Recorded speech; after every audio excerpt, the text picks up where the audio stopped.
Ramsey Solutions in Nashville, Tennessee. This is The Ramsey Show, where America hangs out to have a conversation about your life, your work, and your money.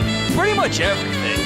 I'm John Deloney, joined here by my best friend, George Campbell, and we are taking your calls on money and life. Give us a buzz at 888-825-5225. It's a toll-free call, 888-825-5225. Let's go to Scranton, Pennsylvania, and talk to Tanya. What's up, Tanya? Hi, John. I'm such a big fan. It's nice to talk to you. I'm a fan of yours. It's nice to talk to you. What's up? So my husband and I have been doing the baby steps since the very beginning of 2020. We finished FPU right before COVID started, and we are at the end of baby step 2, but we have some questions about just the end of it here. And we have 2 cars. That's going to be the last of our debt after the end of this month when we pay off our student loans. And we were thinking about selling one of the cars, but we weren't sure if that was the best idea. Are you starting to get itchy? Like you're so close. Can we speed this thing up? Yes. Oh, man. What are the car loans? They're both actually almost equal in amount. They're both like $12,900. The car we're thinking about selling has a significantly higher interest rate. And my husband and I work at the same facility, and we go in on the same day. So the only time we really use both cars is when we have to be in different places at the same time. Okay. What are the cars worth? Have you looked into that? This car, we would definitely be upside down by maybe $2,000 to $3,000. And you're sure about that? The other one we don't want to sell. Just based on Kelley Blue Book, and I was doing some research the last couple of days, specifically just like different dealerships and websites to kind of see what it would go for. Okay. And what's your income, household? It's around 105. Okay. Well, I mean, there's no reason you have to sell these cars. If you can pay these things off and, in next year, which I think you guys can do, there's no reason you have to sell them. But if you're telling me it's just sitting there collecting rust while you guys commute to work together and you want to speed up the process, then I think it's a wise move. But if you are underwater, you're going to have to come up with that cash. So how quickly can you save up the difference? Probably a month. Okay. So 1 month from now, we sell the car, we clean that, and we have 1 car left, and we're debt-free within 6 months after that? We should hopefully be debt-free by December. Okay.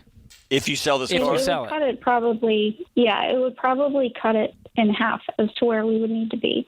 Great. And if you guys Based on needed to my buy another projection. car, you could save up $5-6 grand and get something to get you around for now. We could definitely save that. We don't have that right now. Sure. But that's Right. looking long term. If you go, man, this was a terrible idea because we went to work at different times this day and it was a nightmare. But I think it's wise to sell that car, but you're going to have to look at what you could actually get for it. So I'm going to do some heavy research and see what top dollar I can get. Maybe that's Facebook Marketplace, Craigslist, Auto Trader, Carvana, Vroom. Check them all and see who will give you the most for this car. All right, let's go to Annie in Tampa, Florida. What's up, Annie? Yeah, hi. Just found out late last week that my husband owes over $100,000 to the IRS and to the Department of Revenue, and I have no idea what to do. Ouch. How'd you find out? Well, the tax, it's always been filed married, but separately. And we've only been married a little bit over 5 years. And so there was some, not doing the taxes, not filing. And finally, they got filed. And the total just was presented to us late last week. Does that include any late fees, penalties? Yeah, it's a whole smorgasbord of a lot of things. Oh, so what made you guys ignore it for a few years? It was sort of one of those things where I would just, kind of keep asking, can please get this done, please get this done, please get this done. And you'd ask your husband, like, hey, have you filed taxes yet? Mine are all filed separately, and all taken care of. But he never filed for how many years? For a total of about 6 years. Yeah. So it's been my experience in these moments, Annie, over the years, that there's two things going on. Number one, you are pissed off. It's one of the foundations of doing business is paying taxes and taking care of your business. And my guess is he doesn't take care of his business in other areas. Is that fair? I have to say that I've really processed through a lot of this and done a lot of praying with it. So I'm past that. Okay. Praise God. And I'm at a place where I'm very grateful that they finally did get filed and processed. And now I'm talking to so many so-called experts who are telling us to do all kinds of different things. Did you reach out to the experts? I'm sorry? Did you reach out to these experts? It was really both of us. Right now, I just finished school, and so I am currently not working. I'm studying for a big exam, and so he's working 2 jobs. He is an exceptionally hard worker. What does he make? What's the household income currently? Right now, it's about 52, maybe 53 with some overtime. He's a W-2 employee at this point. And that's with both jobs? No, I'm sorry. A lot has changed. With the side jobs, probably an extra. At this time, there's no extra side jobs right now. Okay. And let's assume you passed your exam. What are you going to be bringing home? Somewhere around 60 to 65. Okay, so we'll be at 6 figures pretty soon. Yes. Because we need to increase the shovel ASAP, and this IRS debt is going to go to the top of your debt snowball, and it's going to be the one thing you focus on probably for the next few years. Okay. And we're not going to get no schemes, no, hey, if you just do this, or they're not even allowed to do that. There's going to be people on YouTube, Don't listen to any expert that tries to sell you a shortcut here. None. There is no shortcut here. The only way to get rid of it is to get rid of it, and that means paying it off incrementally. So you guys need to get in touch with the IRS and get on a clear communication, get on a payment plan where they know exactly what you guys are doing, how much you're paying every single month, so that we get a game plan. And if you don't already have a tax pro in your corner, you got to connect with one. You can do that at RamseySolutions.com. They can also help you navigate this, and they may have some better strategies to attack this. Okay, one quick question for you. Right up against the clock. Go real quick. Yep, we're hearing from a lot of people that we should go into hardship, but then, then you're penalized if you go. Stop listening to a lot of people. Don't go to hardship. You're not in a hardship. You just didn't you didn't pay taxes for 5 years. You're not in a hardship. You got the money, and you've got jobs, you've got work. Don't go into hardship. Get with a tax pro and get this thing paid off, and it's going to really be tough. No shortcuts, no games. Never be silent again, Annie. You were silent for too long, and something in the back of your head knew it. Never again.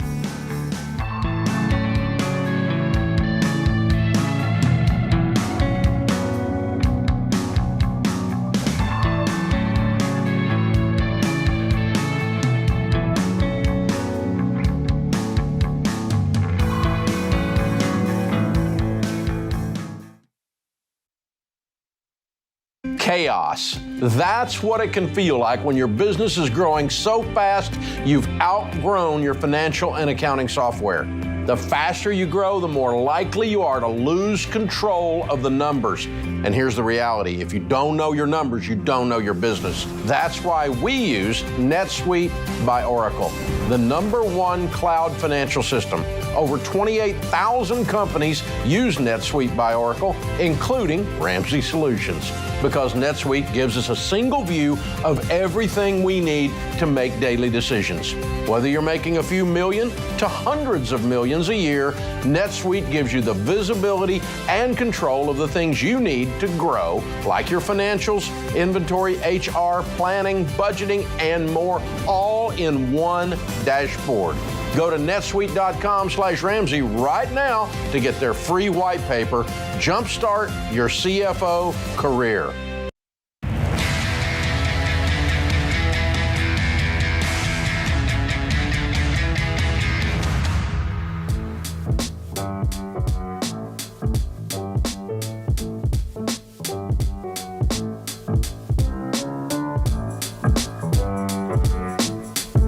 Call us toll-free, 888-825-5050. 888-285-5225. This is The Ramsey Show. I'm John Deloney, joined by my best friend, George Camel, and we are taking your calls on life, money, work, whatever's going on. Let's go out to OKC. Let's go to Oklahoma City and talk to Isaac. What's up, Isaac? How we doing? Hey, John. Hey, George. Hey. I'm doing good. How are you guys? Outstanding, brother. What's up? Okay, so I bought my first house, moved from California to Oklahoma. I'm feeling like I bought a little more than I can chew, so I need some help on understanding that. And then am I doing the right stuff with my finances, like budget and whatnot?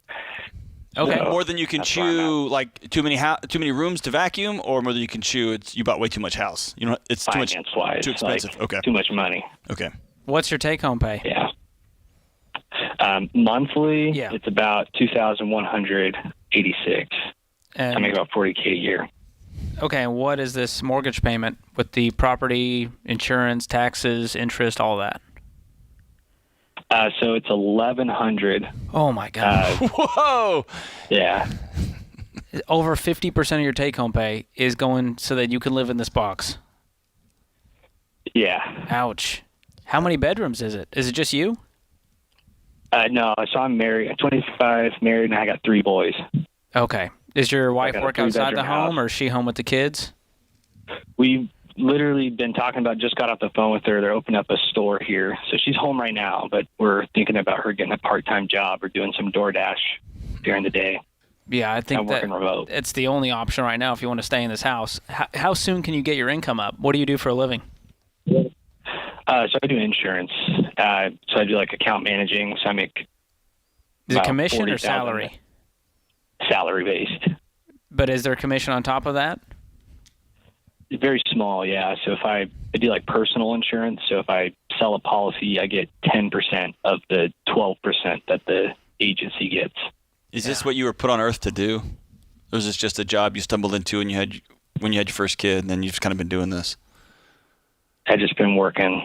I started working at 15 at Rayleigh's and then just kept going, and work is work. Do you have a degree? Just trying to, nothing, no college, Okay. high school diploma. Okay. Is this a 30-year mortgage? Yeah. Oh, Okay. So here's the deal. You've heard both of me and George go, like, we've exhaled a few times with you. We're going to get all that out of our system, and now it's going to be in solution mode. Are you ready for that? Okay. Let's do it. Okay. You're all in. I'm all in. Okay. How much does this house cost, by the way? $195. Okay. how much did you put down? About percentage wise, Yeah. I think 3 to 5%. Okay. And how long ago did you buy it? January. Okay. So it's been about 8 months now. Oh, boy. I mean, are you guys able to breathe? Like, can you put food on the table? Well, we've been making it thus far. We've got a pretty tight budget. I just calculated our last month budget, and we were about $1,000 over. What does rent in the cost red. in your area for, I'm guessing you need at least a 3-bedroom? Yeah. So it's about similar to the mortgage. So depending on where, I live in a decent neighborhood, not, the nicest parts, obviously. And so it's about the same. It's not much cheaper or more expensive. How old are these boys? I got a 7-year-old, a 2-year-old, and a 1-month-old. Okay. So even if... But if you sold this I was thing, 18. you'd have still very little money. You don't have much equity in this thing at all. No, I think there's like 10 grand equity or something like that. So it doesn't solve many problems to sell it and go rent somewhere for the same amount. No. So the only other option I'm seeing is we have to double your income like tomorrow. And that might mean a new career field. Doing something different in Okay. sales, working for another agency that's commission-based, and you go crush it. You kill it and drag it home so you can put food on the table and afford your mortgage. Okay. Or it may also mean, and this is going to be tough, I was hoping you're going to tell me your boys were 9 and 7 and 6 so they could go to school and your wife gets a full-time job. But you've got 2 under 3, right? You got 2 and younger. That's going to be so you're going to be out another $600 She's going to have to go get a job regardless, okay? George, stop me if I get out of my head here. So I'm trying to put myself in his situation, and if I'm honest with you, man, I can hear it on you. Like you found yourself. Yeah, I'm stressed. Yeah, exactly. I need you to let the shame part of this go, okay? You were doing what you were told to do, which is to get in line for all these different products and things and just go figure it out, and we'll just get a mortgage and we'll just get a house and let's leave California. All those things, you just did what you were told, and here's where you find yourself, okay? You're not a crappy dad, and you're not a screw-up, and you're not a loser. Is that cool? Hard to believe, but I know. I'll go with it. I know. I can hear it on you. But if you continue to drag that around with you, it will hold you back from getting a promotion. It's going to hold you back from going back to school. It's going to hold you back from all the stuff. And most importantly, it's going to hold you back from being connected with your wife, and you're going to need her arm in arm on this one as y'all move forward. Is that cool? Yeah. Okay. So we're done with the head down. We're going to pick our head up and say, cool, we found ourselves in a big, big hole, and we're moving forward. And by the way, I'm going to teach these 3 boys what being a father and a husband actually looks like. And they're going to get a ringside seat to ownership and responsibility and working your butt off and achieving a goal. Is that fair? Yeah. Okay. So the two options you got are to sell this thing and hopefully cross all of your fingers and toes that you get out bare even, right? And then you go rent a house, and it's not going to change your financial position month to month, but it's going to get that rock off that rock necklace off your neck underwater, right? So that's number one. Mm-hmm. Or you decide we're going to buckle down and we're going to keep this house, and you're going to have to go make $25,000 more before the end of this month. Whether that's you're driving, you're getting up in the morning, you're mowing lawns on the weekends, whatever it looks like, and it's going to rip your soul out because you're going to want to spend all the waking moments you have with those 3 little boys, and you're not going to be able to. Okay, but you're going to go get it done. The math is $25,000 more. I just made that number up. I'm just telling you, you're going to have to go 50% up, double your income. You need a lot more money every month, and your wife's going to have to get a job too. Do you guys have any debt? Okay. Other than the house? Just a house. Just a house. Do you have any money in savings? Got about $2,500, I think. Okay, so kind of a starter emergency fund. We're going to have to beef that up if we're going to continue to be homeowners, because just one HVAC going out is going to tank you guys and cause you to go further into debt. George and Isaac, if I'm you, Isaac, I'm going to sell this house. Yeah. I'm going to sell the house. I'm going to rent something. I might even get radical and get a 2-bedroom apartment, and me and my wife are going to agree to lock arms in this for 6 to 9 months. That means we're going to have evenings. One of us is going to have to take him to the park while the other one's working or whatever. We have to get him out of the house, obviously, or they're going to burn it to the ground. But we're going to go all in and get a huge emergency fund. We're going to get a nice down payment, and then we're going to be able to exhale. And it's going to take about a year of just grinding it out, and then you're going to flip the script here, and you're going to be in a good position. And one of the most beautiful parts about renting is that you are transferring risk back to the landlord. So if something goes wrong, it's not on you. And that's part of the stress you're feeling, is if one thing goes wrong in this plan, we're screwed. So I want to help you guys out. I bought a home warranty, and it sucked. Oh, yeah. Nothing. Covers nothing. Yes. So, Isaac, I'm going to gift you Financial Peace University. I want you and your wife to watch every single one of those 9 lessons in there. Along with that, I'm going to give you our premium version of our budgeting tool, Every Dollar. I want you and your wife to sit down together, write down your income, all of your expenses, map it out, see where we can shave so that we can get by for now as we increase income. So hang on the line. Austin's going to pick up. We're going to gift you both of those things. Please use them. We're cheering for you, man. Call us back if we can help along the way. I'm going to throw this on, too. I'm going to give you Ken Coleman's Paycheck to Purpose, because you're going to get a new job. You're probably going to go to community college or go to night school, and you're going to get a degree, and you're going to get a job. And I'm also going to send you my book, Own Your Past, Change Your Future. You're going to set this shame down, and you're going to get to making things happen. What aren't we sending him? You. That's fair. You stay with me, George. I'll stay here, John, for safety.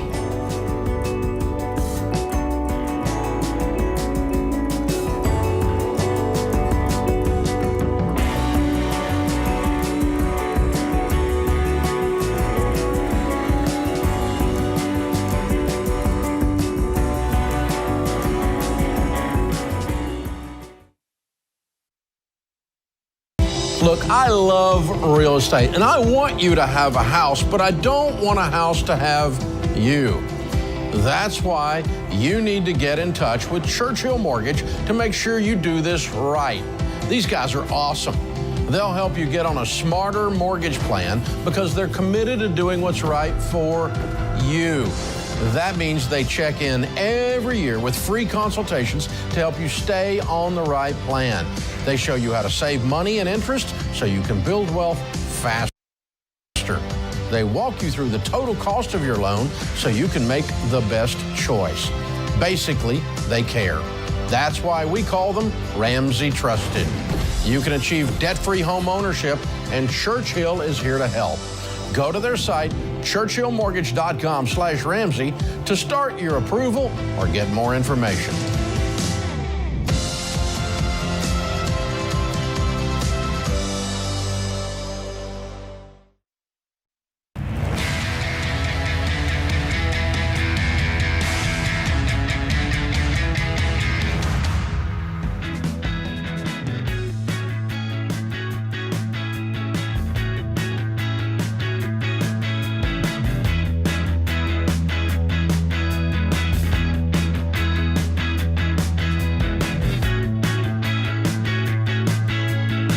Every time you hear someone do their debt-free scream on the show, it's because at some point they said, enough! I'm not living like this anymore. I've had it.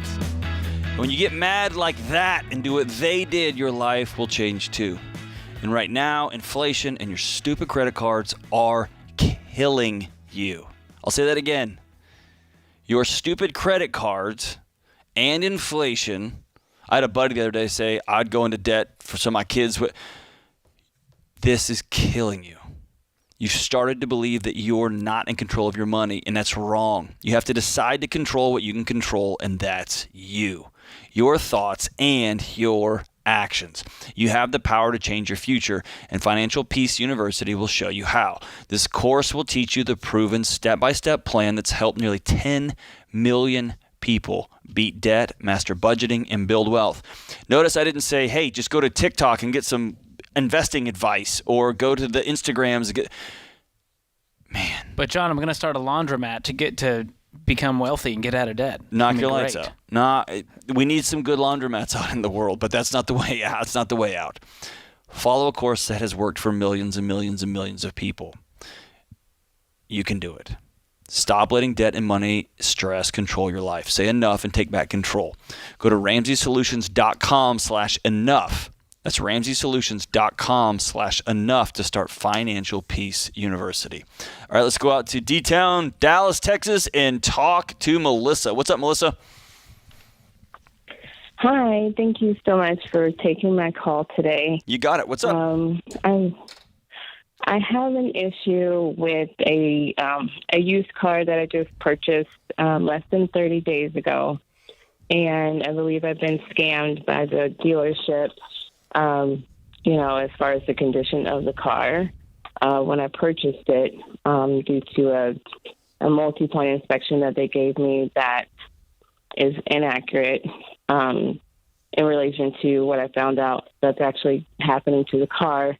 And so I'm wondering if I can return it, or if I, should request to get help with the repairs, or if I should just kind of, accept, I don't know, I hate to say responsibility, but accept what has happened and then just kind of do what I can to get things fixed on it. So what does the car need repaired? So it needs 2 front axles in the front. It has a transmission leak, so it's some type of ring or seal that needs to correct that. It needs rotors and brake pads. And none of this was in the inspection report? No. Was this a reputable dealer, or was just on the side of the road? Where'd you get this car? No, this was a reputable, bigger dealership. Okay. Have you contacted them? I have, and they told me that, of course, they said it's as is, no warranty, but there was no sticker on the car. That's, usually I didn't even realize that until recently when I bought it. There was no sticker or anything, and there was no paperwork that says that.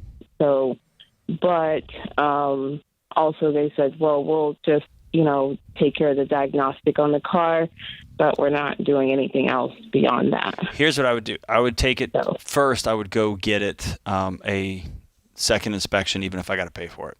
Okay. I would go get another mechanic that you trust to take their step-by-step inspection and go through it and have them sign off on each one of these things. Okay. A certified mechanic, and just, you're frustrated right now, and you're part pissed off at them, and you're part kicking yourself, and it's good to get a professional expert on all these little points, okay? Because it may narrow down to, actually, you don't need this, you don't need this, you need two things. Or they may look at you and say, I'm so sorry, you got taken advantage of, okay? So, Melissa, I answer these questions, how I would respond if I was in your shoes. And what I would do is go to the dealership in person and ask for the sales manager. Not the salesperson, the sales manager, because they can actually do something about it. And be kind and appeal at a human level and say, hey, I'm looking for a fair solution to this problem. Here's what happened. This is my starting point. Have you tried that? I would say this. I have been talking directly to the sales manager, I think maybe 3 times so far. And he's the one who's saying we're not going to do anything. Then we're going up. We're going to find the VP of the dealership. We're going to go to the next level up. But I want you to take that other. I want you to take that other inspection with you. Okay, so that it's not just feelings and opinions. It's data. That's exactly right. Which John loves. Facts over feelings. Exactly. So if you go to the VP, if you go to the higher level of management and they still do nothing, that's when we go, all right, I didn't want to play hardball, but we're doing it. You're going to contact the Consumer Financial Protection Bureau. You can contact the FTC, the Federal Trade Commission, the Attorney General. You can turn to social media, and that is going to light a fire under their butts to do something about this problem. I guarantee it. Okay. If they winked over a crummy car, right, they pulled one over on you, there is like a lesson learned, right? I'm going to always, anytime I get a car, I'm going to take it to a certified mechanic that's not a part of the dealership. To have, like, these are things you learn as you go. Dave calls them stupid tax, right? Like, it just is what it is. I'm concerned that you were lied to. You were handed a piece of paper that said this thing has been certified, and if it has, then there's a mechanic in that facility that has a certification number that signed off on this thing. And if it's traced back to that particular mechanic, then they're going to lose their certification license, okay? Okay. And so I want to get a third party to look at it, and then what George said. And by the way, go in there with kindness and directness and data. If you go in yelling and screaming and kicking like I feel like doing right now on your behalf, then people are going to send me away. Is that fair? Yeah, totally. Because, I think I feel like they knew, or they didn't really look at this car, and they just put it on the lot. And I don't think that's right. They may have. For them to tell me, okay. Yeah, no, if they handed you a piece of paper that said, hey, it's been certified, it's all good, we've passed our inspection, then that's dishonest business, right?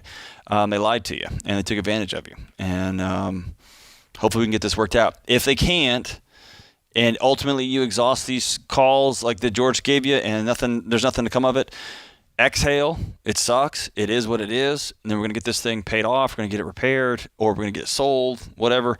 And then we're just going to have learned for next time. Carrying around the anger and the frustration and the rage does not solve any of these problems moving forward. It's become frustrating.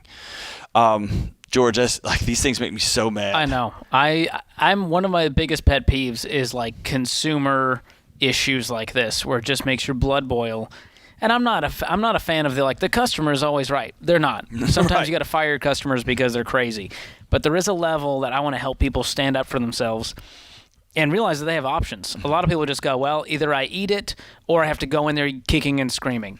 There's a different option. You can go in with kindness. You can do a step-by-step approach and then ramp it up over time and go, all right, I'm going to have to go to social media. I'm going to have to report it to the FTC, whoever. Have to get an attorney because y'all clearly weren't honest with me. Yeah. But oftentimes I found that just taking that first step, being a real person with the sales manager, being a little bit of a squeaky wheel with the VP going, listen, man, you guys, I've had a great experience other than this. Yeah. And I would hate for that to tarnish that and me for have to talk to my friends and tell them to stay away from this dealership because of how they treated their customers. And for me to have to go to the FT, I don't want to go down this path. Right. Let's just make it right. I'm not asking for a lot. I'm not asking for a free car. I'm just asking for you to make these repairs, and I'll be on my way. And I bought a car several months ago and from a dealer here in town, and it was such a negative, dishonest experience that at the very end with the last little gotcha, I had my kids with me. We're coming back. I mean, it was a whole thing. But I looked at the salesman and said, I hope this feels good. Congratulations. You got me. And I can tell you, not a single person, and I'm not going to be ugly, I'm not going to be rude, I'm going to take my kids, I'm going to take this car, and we're going to go. We will never do business here again. And if anyone says, hey, I'm going to, I'm going to let them know. Let them know. With kindness and respect. And it wasn't worth the lack of attention. But you're too classy to name drop them on air, and I respect that. Nope, not going to do that.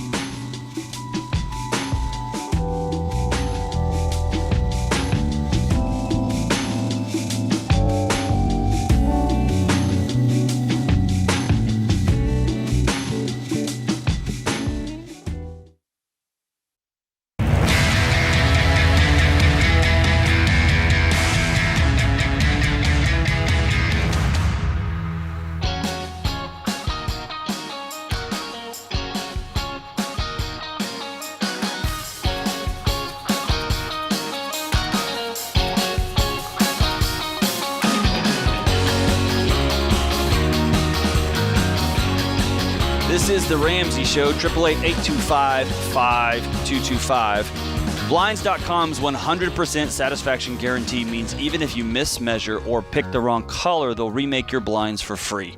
You get free samples, free shipping, and with the new promos they run every month, you'll save even more. Use promo code RAMSEY to get the best deal. Today's question comes from Ashley in Virginia. She says, I'm 27 years old and wondering how people my age can ever be able to buy a home or save for a wedding. My fiance and I will make a combined income of about $150,000, but these things still seem like something that will never be attainable for people our age. Whew, a lot of negativity here from Ashley. Woe is me. You make $150,000. People would... I mean, they would give anything to make $150,000 a year. So here's my thing, John. There's something behind this. Yes.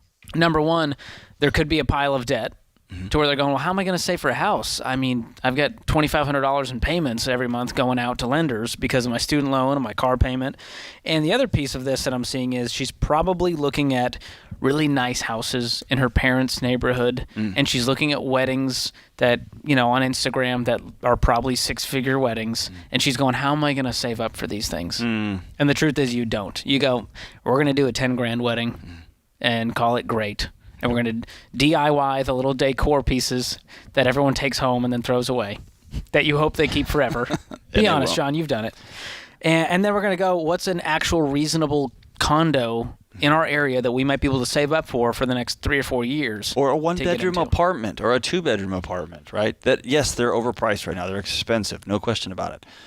But, man, let's say in 10 years we want to be at a certain place, or in 15 years. And by the way, this is the way it's been done for generation after generation after generation. There was a tiny little sliver window where it was like bonanza, but the idea that I'm just going to walk out with my fancy job and buy the house that my parents live in and play golf at the same, well, if you're, don't do that, but to do all these, get the boat that my dad has and get the this and my cars, it's just not how it works. That's not how they did it. It's not how their parents did it before them. And people need to slow down. And I think you touched on a good point. The debt is crushing people, right? The debt is absolutely crushing people, and the rates for rents have gone through the roof. So let's say this. I have seen some budgets that are they're hard. People make good money, like this magical six-figure number, and they're still looking at things and at their student loan debt, at this, and they realize, man, I can barely make it, and I'm making a good salary. I thought if I made this salary, things are going to be quote unquote okay. What do you tell them, man? Well, number one, I don't want to be insensitive, is what I'm saying. Yeah, I mean, you got to look and say, well, are you doing a budget? Do you have debt? What if we got you out of debt? What could that do to your monthly income? where you get to keep it. And so making 150, let's say they take home $100,000. That's very conservative. But you take $100,000 with no payments, and we can save up pretty easily $50K a year, right, even with all of our expenses. But when you make $150K and it's all, you're trying to invest, you're trying to pay off debt, you're trying to do this over here, you're going on vacations, you're eating out, and then you wonder how people save. And so that is the problem I'm having with this is there's not enough of a financial picture to really look at it and go, here's the issue. But based on how it's phrased, it's very pessimistic. My parents bought their house for 11 raspberries and a sheep, and it's like I'll never be able to afford this $500,000 house. And the truth is, you can start at a $150,000 house and stair-step your way up over a long period of time. That's what you're saying. That's what our parents did. My parents lived in the same house. They still do for over 30 years. Right. And so there's a lot of sacrifices that need to be made. And you and I drive old, used, beat-up car. I mean, the illusion, Dave takes care of us very, very well, but we drive old, beat-up cars, and because they're depreciating assets, and I've got different financial goals. You've got different financial goals. And our priorities are, like a lot of people, they want to have the nice car, the nice house, go on amazing vacations, and XYZ. I want those things too much at once. Right?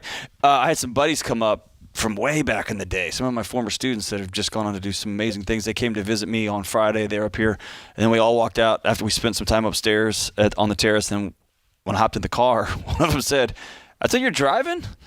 And I was like, yes, because I choose to, right? And it's not because I'm any better than anybody else, right? I sure made that mistake when I was 27. Good grief. Oh, yeah. But you got no one to impress, and that is like a superpower in today's society. That's exactly right. Wow. And so my heart breaks for Ashley because you got to shift your picture, right? And if you start out at 150K at 27 years old, A, you're winning, and B, please set off on a track of optimism, and we're going to solve some of these hard problems, even if that means we're not going to be in Virginia very long, or even if that means we're going to live in this neighborhood versus this neighborhood, or whatever. And George, I do think there's a good pushback to if you would just quit drinking a latte and avocado toast, you'd be rich. That's nonsense, right? And yet it can help. But this here, Ashley, set about saying, look how blessed we are. Look how we're doing great. Let's put these things in order and get going. And have a smaller wedding, buy a smaller house, and let's let this stuff grow over time. Yeah, I think there's a lot of contentment that could be had here, some delayed gratification, and just setting realistic goals and saying, all right, I'm 27. By 30, we're going to be in that house. And here's what it's going to take to get there. Are we willing to be all in on this goal? And that, to me, that's some amazing growth can happen there, especially as a couple. Her fiance, she's not married to, so they'll be making combined 150s. So they haven't even experienced what that dual income is going to be like yet. So stay patient, Ashley. All right, let's go to Max in Philly. What's up, Max? Hey, guys. Thank you so much for the time. Appreciate it. Big fan. You got it. What's up?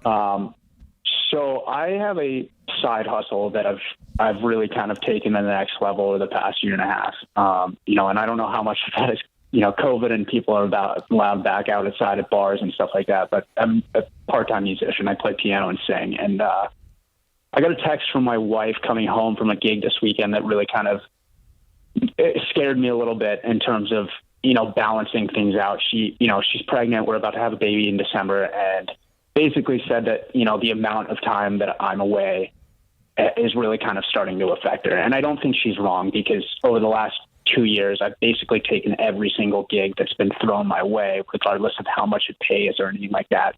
So I've been away a lot. Mm-hmm. So I'm kind of wondering if I can,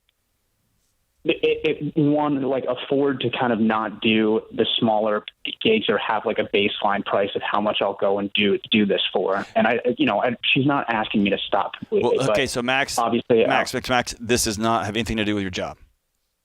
This has to do with your pregnant wife who loves you and misses you, and she's looking into the future and saying, is this going to be my life? Am I going to be a single mom? Right. This isn't about you being a musician or you making money or side hustle. It's none of that stuff. This is, am I going to be is this the rest of my life? And the greatest gift you could give her is to sit down and you take her to dinner, take her to breakfast, or whatever that looks like, and say, I've been running as hard as I could. Yes, I love this. Yes, I've got these latent dreams of being a famous musician, but I've been making good money. And here we are. I want to take the work off the table. Let's talk about the life we want to build together. And then we're going to backfill this stuff there. Okay. Are you in a lot of debt right now? Well, yeah. So that's the thing. Like, this is a side hustle. It's not my full-time job. So I make 65. I know, but are you in a lot of debt right now? Yeah, I have a huge amount of student loans. Okay. For the whole house? Yes. Okay. So it may be sitting down with her and saying, we have to get this stuff cleaned up.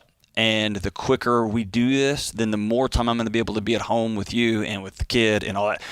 But it's about this indefinite versus we have a plan that we are following together.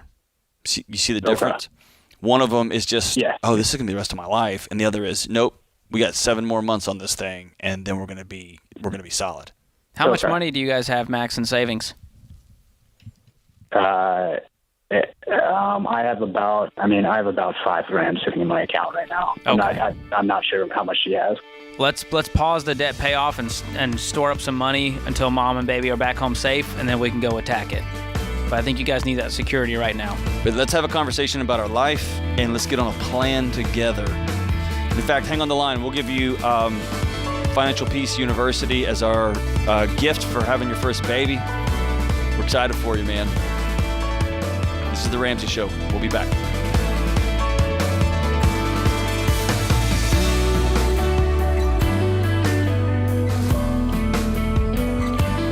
Hey, it's John Deloney, co-host of The Ramsey Show. Did you know over 18 million people listen to The Ramsey Show every week? A lot of those people listen on one of our 600-plus radio stations across the country. To find a station near you, go to RamseySolutions.com/show.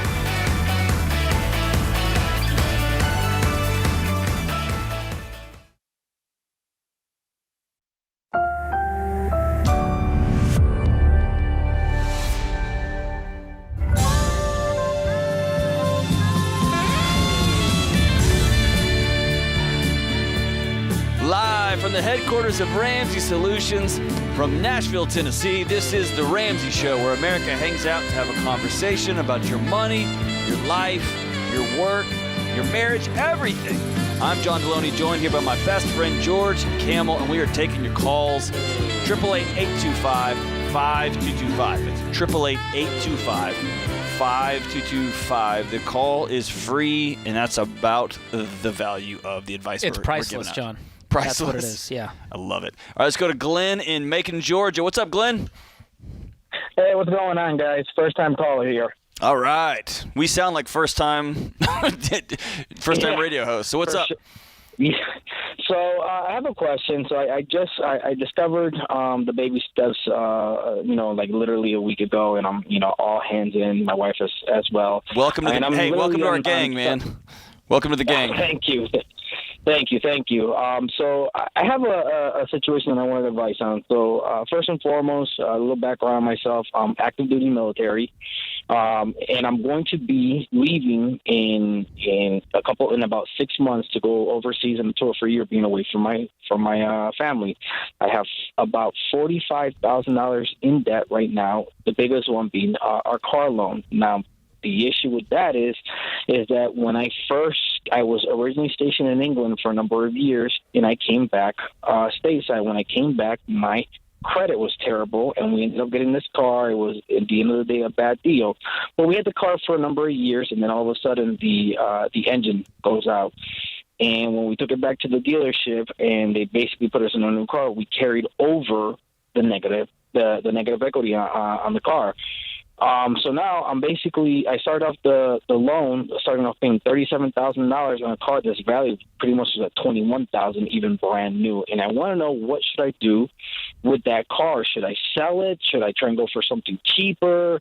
Should I keep going with this since it is such a reliable car? And again, I'm not going to be here, and my wife is going to be the main one using it. Does she have another car to get around? No. Okay, so if you sell this thing, if you were to go take out a loan for the difference, sell this thing, and clear everything, you're going to have that loan note of the gap, plus you'd have to go get another car too? Exactly. Do you have any cash? I don't. Like I said, we are step one, and, we were in heavy, heavy debt. What kind of car is this? Tell me it's incredible. It's not incredible. I mean, it's a good car. It's a 2021 Kia Forte. Okay. We got it back at the end of 2019. Again, it's very, very reliable. We have no issues with it. My wife loves it. But if we need to make the tough decision to, sell it or give it back or whatever to go into a cheaper car, we will. That's right. So what's the loan amount currently? Right now, I have about $30,000 left to pay on it. Okay, and you're saying it's worth 21? Yeah, according to Kelly Blue Book. Okay. I'm going to do some homework on that and go check every single car website, Carvana, Vroom, whatever they are, dealerships, Facebook Marketplace, Craigslist, and see if you can get closer to 30 for it so that there's less of a gap. Okay. And when did you say you're getting deployed? January. January. Okay, so we have from now until then to save up as much cash as possible, work as hard as possible, get side jobs. What is your household income? Yeah. So I'm renting right now. My apartment I rent at $1085, but this month, the end of this month, our lease is up, and they've already hit us with our rent is about to go up due to how the market's doing. So we're going from $1085 to about $1,500. Oh. What's your take home? What's your salary? You and your wife combined.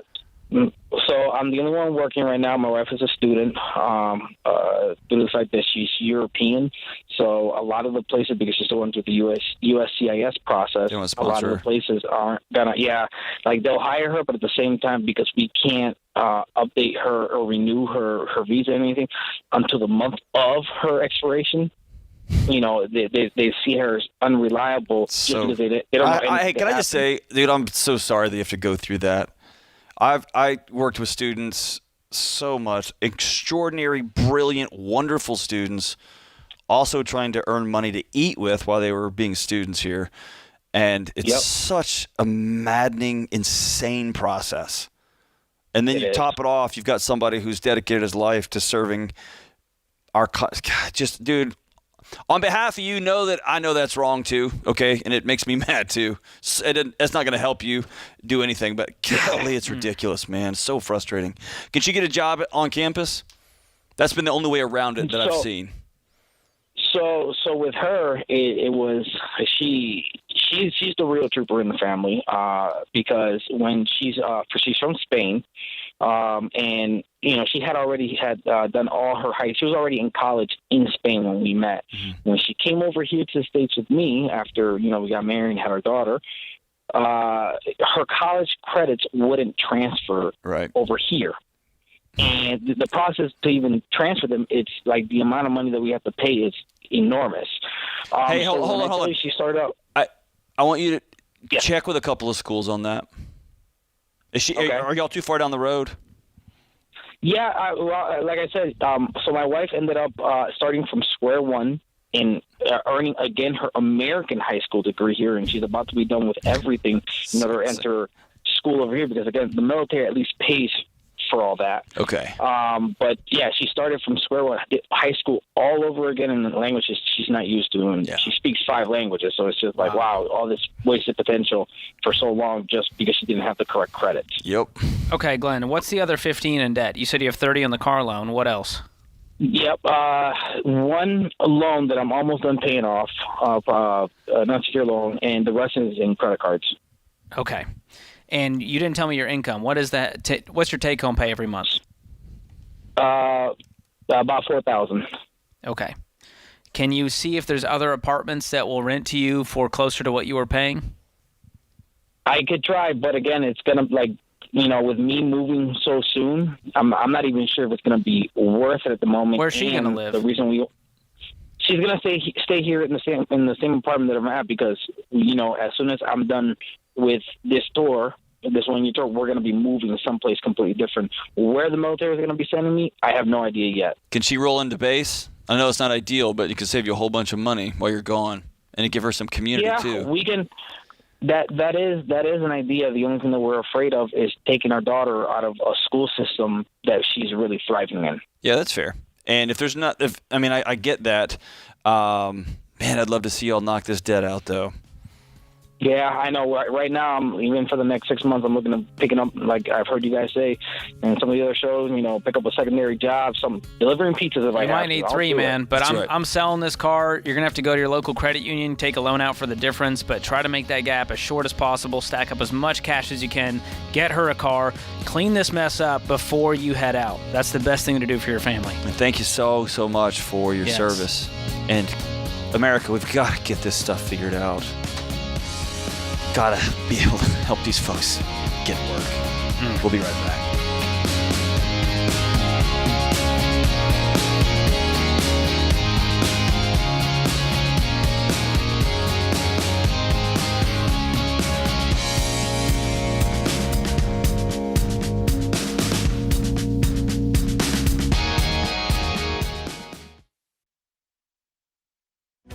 If you're looking for ways to update your home without blowing the budget, I've got it. For years, I've been telling you about our friends at Blinds.com. Blinds.com makes it simple to shop top quality blinds, shades, and interior shutters from home with easy online ordering and free shipping. With Blinds.com, there's no need to renovate your entire home. Just change out what's on your windows with upscale choices like faux wood blinds, cellular and roller shades, or even outdoor shades. Plus, Blinds.com guarantees the perfect fit, whether you do it yourself or you have them measure and install everything for you. Shop their latest looks and see how much you can save at Blinds.com today. The easy and affordable way to make your home more beautiful is Blinds.com.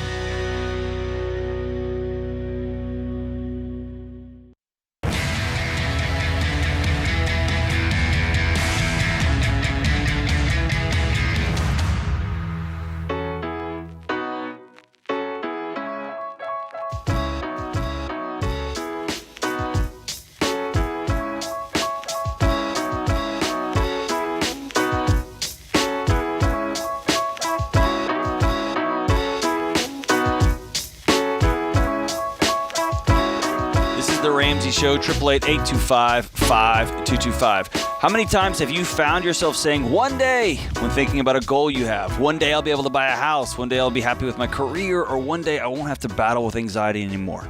Stop waiting around. Whatever your one day is, you have to start now. And that's why we created Smart Conference. Smart Conference is the one-day event where we tackle all areas of your life. And let's face it, we could all use that kind of boost right now. You'll hear from the nation's top thought leaders on money, career, mental health, relationships, marriage, leadership. And this event is hitting the road and will be coming to Dallas, Texas on Saturday, October 22nd. Event passes are flying out the door. VIP and Platinum passes are already sold out, but you can still get general access passes for $39. Best-selling authors and world-class speakers include Rachel Cruz, me, Ken Coleman, George Campbell, Christina Ellis, and Dave Ramsey, a whole bunch of folks, man, not to mention our friends and leadership experts from Life Church, Craig and Amy Groeschel. And, of course, we've got some big-time surprises. It's an all-day event. Go to RamseySolutions.com/events to get your passes. All right, let's go to Migdala in Baltimore. What's going on? Hi, thank you for taking my call. Of course. It's Migdalia, right? Migdalia? I knew Migdalia. that. I knew that. Yeah. You know what? I was thinking about amygdala. I'm sorry. I trolled John, I got to be honest. Before we went on air, I just kept saying amygdala, thinking he would screw it up. And I was right. Well done, George. There you go. What's your question? But hey, he's one of my best friends, and that's what friends do. So what's up? So my husband is being extremely insistent on my taking money out of my retirement in order to cover immediate costs that we have to bring income in during the summer, as well as then possibly take care of some more debt. Are you guys retired? No. How old are you two? I'm actually 60, and I've been home. I've been home with the children for the last 10 years, and have just started looking at the possibility of. I've been exploring jobs. I'm working on my resume, and I have lots of experience, so I think I would be able to get a job. And I actually have, up until I left work, I was always the higher earner in our family. And I don't want to take money out of my retirement to cover the next couple of months. Is this an emergency situation? Do you guys not have enough income to cover your bills? That is correct. Wow. What happened? What happened? We're not on the same page. I do the budget and say this is what it is, and we just don't connect. My other hesitancy is about 4 or 5 years ago, I think about that time, I agreed that I would pull out $100,000 from my retirement to get us completely out of debt. And that lasted about a year, and then we wrapped that up again. Migdala, are you're talking kind of around the situation? Is your husband out of control with his spending? I believe he is. He doesn't see he is, but I do believe. Because here's what I'm hearing. I'm hearing that you are financially secure. You're very, very smart. You're very, very wise. And you have an adult that you share life with who's acting like a child when it comes to money. And he's put you all in a position where you're not safe. And you're being very careful to not say that, so I'm saying it. So tell me if I'm wrong or if I'm right. You're absolutely right. Okay. And I've been very uneasy over the last couple of weeks thinking there's something going on, and I couldn't quite put my finger on it. Mm-hmm. And I had already decided to give you guys a call. And in today's mail, it looks like he took out $10,000 out last year on his retirement fund that he's paying, but I just found out. What is he buying? Because this sounds very much either one of two things. He's really struggling with an addiction, or he's seeing somebody else. Well, I found out, just 2 years ago that he did have an affair. He broke that off. My thought is that he's doing this Bitcoin and things like that I don't agree with. And somehow he's going to strike rich fast. And so that's another issue because I don't believe it works that way. And you have to work and you have to have a plan. Yes, you are. Okay. Yes, and once again, you are the adult and you're being very, very wise. Around here, we call this financial infidelity on top of true infidelity. And it's very, very rare that somebody's just out of control to the tune of the money you're saying, and they're just buying. I mean, they may have like a hoarding issue, right? And that's rare. This sounds like something else is going on. I want you to hear me say, you are not safe in this relationship. You're going to end up in a major financial mess. And my guess is if you go spelunking and go on an investigative journey here, you're going to find a lot of junk. Mm-hmm. Okay? This is a stop all the presses. We're going to see a marriage counselor before this week is over if you want to stay in this marriage. This is a scary proposition for you. And I think there's more to this story than you either want to believe or that you want to say over the radio, or you've chosen to not go digging because you're afraid of what you might find. I think I absolutely believe there's more. I think everything in me tells me there's more. My priority is to protect my children. Correct. And I think that is very, very wise. Does he have access to your retirement accounts? Absolutely not. Okay. There is a 0% chance, none, zero. Do not take a penny out of a retirement account. Okay? For your sake and for your kids' sake, do not do that. Cool? Yeah. Absolutely. And, I believe in, Dave Ramsey and what he says. And even though I've been out of work, well, not have been out of work, I've stayed home, which I truly believe is a calling from God to take care of my children this way. You don't have to apologize. You made a choice, and it's a good choice. You did well by you and your kids. Okay? You're not less than. You didn't do anything.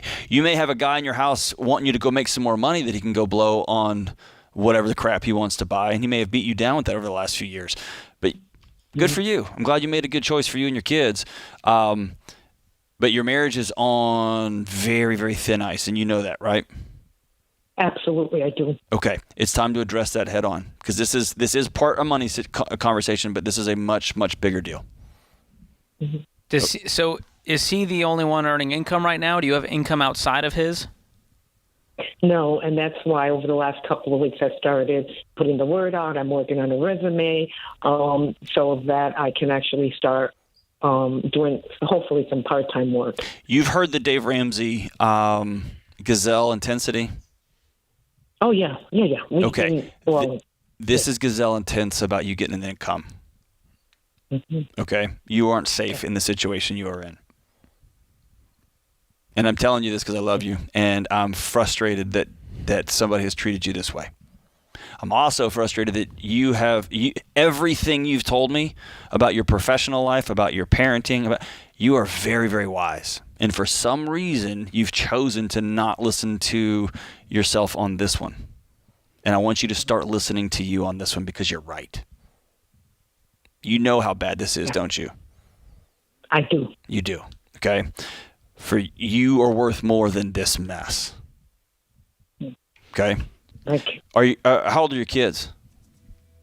I have a 13 and 14-year-old, and our oldest son is 19 and is a rising sophomore in college. Okay. Yeah, it is. It's, man, I didn't realize you had minors in the house. Wow. Yeah. You've got to get on top of this ASAP. I'm going to gift you a few things, Migdalia. We're going to gift you Ken Coleman's From Paycheck to Purpose book, along with his Get Clear assessment and his resume templates to help you jumpstart this career and get some income in the door so that you can take care of yourself. I'm so sorry for what you're going through. I want you to get a friend or two, tell them everything that's going on, because you're going to need some people to walk alongside you as you enter into what's going to be a really tough season moving forward. There will be light on the back end of this thing. We'll walk alongside you. Give us a call if we can help.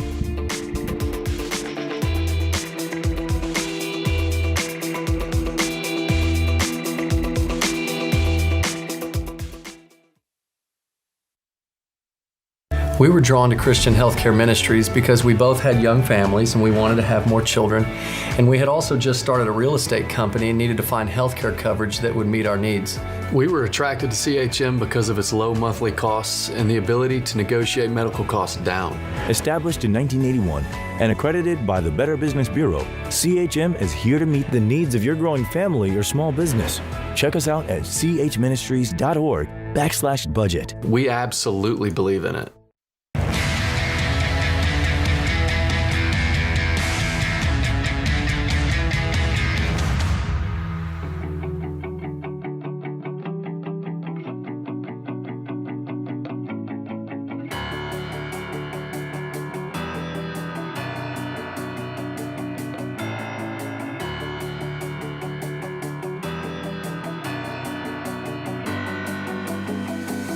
In the lobby of Ramsey Solutions on the debt-free stage, Glenn and Rachel are here.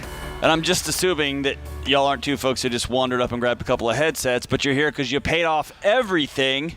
We did. What'd you pay off? Our house. Your house? And school debt. Oh, my goodness. Not in that order, but yes. Yeah. Everything. That's incredible. What's the amount? How much? $159,000 in exactly 5 years, turns out. $159,000 in 5 years. And where you live? Just south of Atlanta, a town called Sonoya, Georgia. ATO. Dude, what was your range cool. of income during that time? 80 to about 120 or so. Nice. Over that 5-year time frame. What do you guys do for a living? I am a human resources management consultant. Hard to explain. I'm a human. That is true. Consultant for HR. And Cool. I used to work before we had kids, and then once our oldest was born, I stay home now with all three of them. Oh, that's Very awesome. cool. Yeah. Party. Something like that. Exactly. All right. So what days. in the world happened 5 years ago? We may be looking at them, right? What happened 5 years ago that said we're going to get done with all this stuff?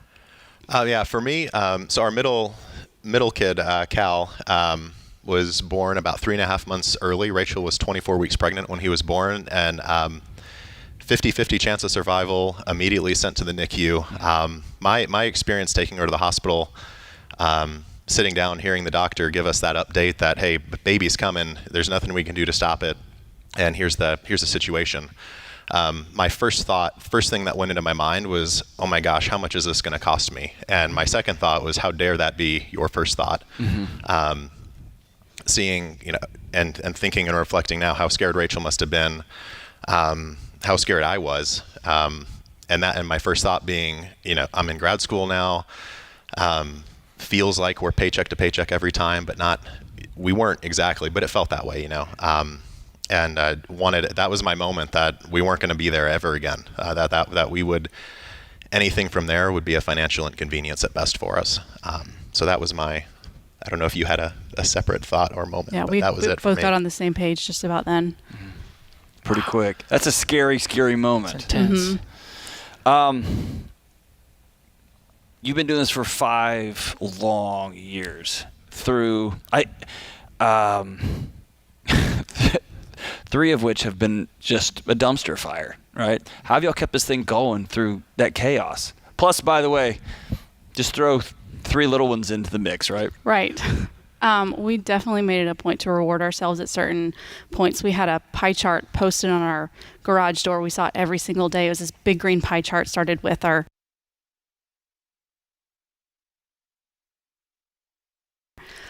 school debt, or his school debt, and then our house debt.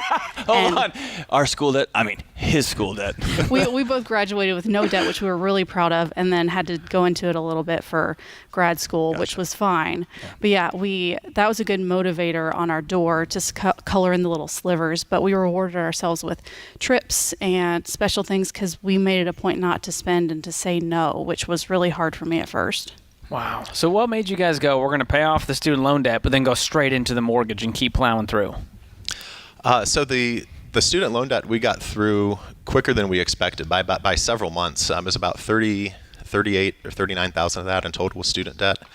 I changed jobs during that time. With that came some unexpected PTO payout, a signing bonus, and things of that sort that come with changing jobs. And it was tempting to enjoy that at that point, but that took our immediately really cut the student loan debt portion of our debt journey in half. Wow. So we kind of started to gain that traction. Seemed to be a little easier than we thought it would be at first.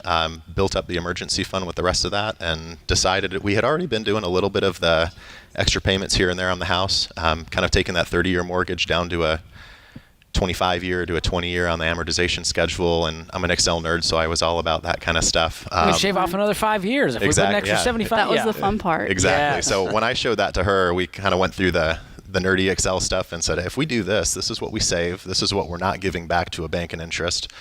And by our 10-year anniversary, which is coming up in October, we can do this, and this can be a very real thing for us.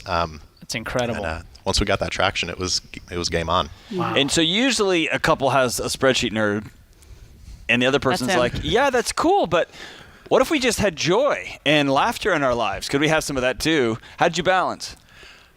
That's a good question. I just kind of got on board and made sure that we had fun in the process, and he was fine with that. I felt like we balanced each other really well because even though I didn't spend a lot, I definitely was more of the spender. Yeah, I think we had so on our pie chart we sectioned off because the mortgage was about $120,000 exactly of that debt. So every $20,000 we made it a point to count that as a milestone and do some kind of small celebration. Wasn't so small, but we hiked Mount Kilimanjaro a couple of years ago. We took a pause from our journey to go save up a little bit and go do that. Wow. Gosh, if that's a small victory, that was a pretty big one. Yeah, that put us back a little bit, but it was worth it. And then we took them to Disney World one year, Legoland amidst COVID. So you kind of took your time getting there on the back end. Yeah, we definitely let off the gas for steps 4, 5, 6, and made sure to enjoy the time. That's awesome. So what's the house worth? Now with the crazy prices, $300,000, somewhere between 300 and 330. A lot more than we paid for it. Oh yeah, and it's all yours. Yeah, absolutely. What is your if you look back? What's the one that you're willing to share with a couple million people? What was your biggest fight? What was your best brawl that you had over this journey? I tend not to take cues very well, so I'm going to let you. Yeah, I have to be very specific with him. One thing that just comes to mind, and this really was the only one, he bought a gun without my asking for it, because we are so good about talking about purchases, even little tiny purchases, going out to lunch. So buying a shotgun, that was a hard one. Yeah, the typical grocery budget came up. That happens with everybody. I think that that is on the show at some point or another. But we typically manage through that one pretty well. But that was probably our most recurring is, kids want snacks. So gotta have it. So before we do the countdown here, Glenn, I just want to tell you something, okay? Sure. This whole exchange we're having, and if you're listening to this on a podcast, I'm looking directly at him through this glass inside a studio, and we can see each other, and it looks like we are yelling at each other, but we're really just talking, right? The whole time we have talked, you've been looking at us directly and smiling, except for one time, when your eyes went to the floor when you remembered that first thought you had when you got scared. When you walk off this debt-free stage today, that stays here. Is that fair? Absolutely. No more living in shame. You've changed the life trajectory of those 3 little boys. You've changed the life trajectory you and your wife have of your entire family tree. And they're going to go to school differently because of this. They're going to have all different kinds of experiences because of the work you put in. And we're going to let that thing go. Is that cool? Oh, absolutely. All right, good. We're going to set that thing down. All right, so we got Glenn and Rachel. You want to bring the young ones up? Yeah, we've got G and Cal coming with. Phoenix, she's asleep, so we're going to leave her asleep. We're about to wake her up with this screen. So sorry in advance. Yeah, and this has been one of our biggest cheerleaders right here. Oh, very cool. Yeah. Is that Glenn? Sweet kids. This is Glenn the third. Glenn and Cal? Good to see. And Cal. And who's that? Is that a dog, bear? Oh, I think it's a dog. It's his little sister's pet dog he's taking care of. You're representing her. Way to go. Representing Phoenix. Let's do All it. right. From Atlanta, Georgia, we got Glenn and Rachel with little Glenn and Cal and Phoenix somewhere sleeping, but represented in the form of a stuffed animal. Paid off $159,000, including the house, in 5 years, completely debt-free. Count it down. 3, 2, 1. We're debt-free!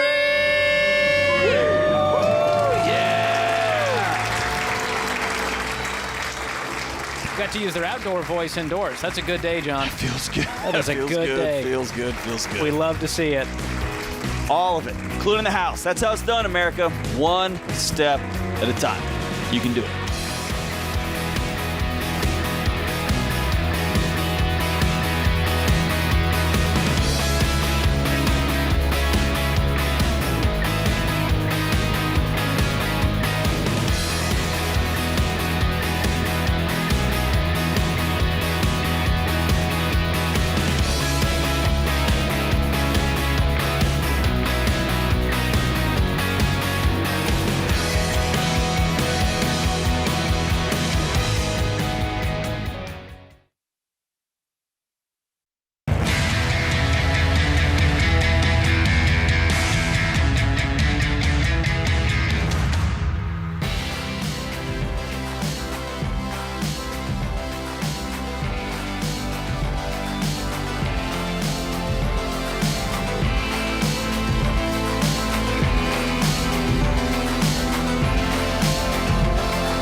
This is the Ramsey Show, 888-825-5225. Let's go out to Beth in Cedar Rapids. What's up, Beth?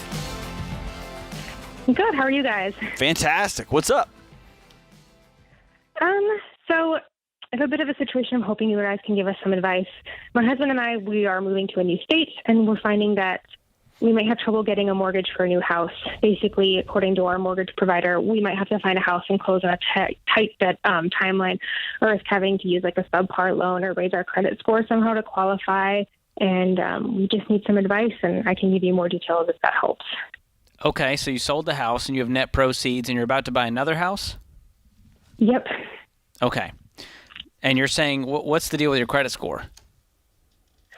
We don't have one. We don't have any debt other than like $17,000 that was left on our mortgage. We're going to net about $20,000 on the sale of the house. So you do have a credit score if you had a mortgage. Yeah, you're good. It doesn't go away overnight. Yeah, they're just saying like they don't know how fast it will go away. How long has it been? And since we were, how long has what been? Since you sold the house. We went under contract on Friday. It will close in 1 month. Well, the credit score is going to stick around for another 6-7 months at least. There are folks fear-mongering you. Yeah, take a deep breath. I just went through this process because we had paid off ours. So I would not worry about that. You're going to have a credit score, and it's not going to take a giant dive or anything just because you sold your house. Okay. Where are you moving? Yeah, they were just making it. To Arkansas, Fayetteville area. Yeah, represent. That's where my wife went. So that's the first time in human history someone has represented from. Hey, call them hogs, John. All right, Beth.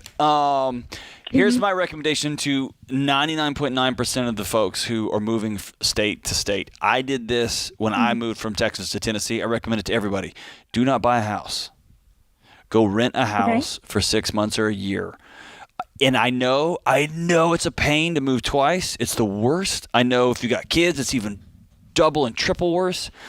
But it's not as bad as rushing and buying a home in a neighborhood that you wish you hadn't have bought, or you think it's close to work, but now there's a school that whatever, or they're adding a road, it's going to be under construction. You just don't know. And so I want you to go there and in peace, because you're going to have enough dealing with a new community and a new job and new schools and all that stuff. Do that and not have to worry about, did we make a terrible mistake with where we bought our house? Okay. Is that cool? You don't have to do that. I would do that now. Go ahead.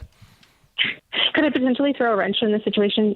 You can do they already bought it, whatever John. you want. Did you already buy one? Please say yes. Please say yes. No, we didn't. We didn't buy a house, but we were going to live with my husband's family lives down there, and they were going to let us live with them for free. And we're already pretty familiar with the area since they live there, so we know the area fairly well. Okay. That puts you in the 0.1% I was talking about. Yeah. Okay. Yeah. Are you going to live with them? For the while, yeah, they said that they would let us live with them for a few months if we needed to. Until you find a place for yourselves. Okay. Yep. So on the mortgage side, if you have a credit score because of the old mortgage, it's fine.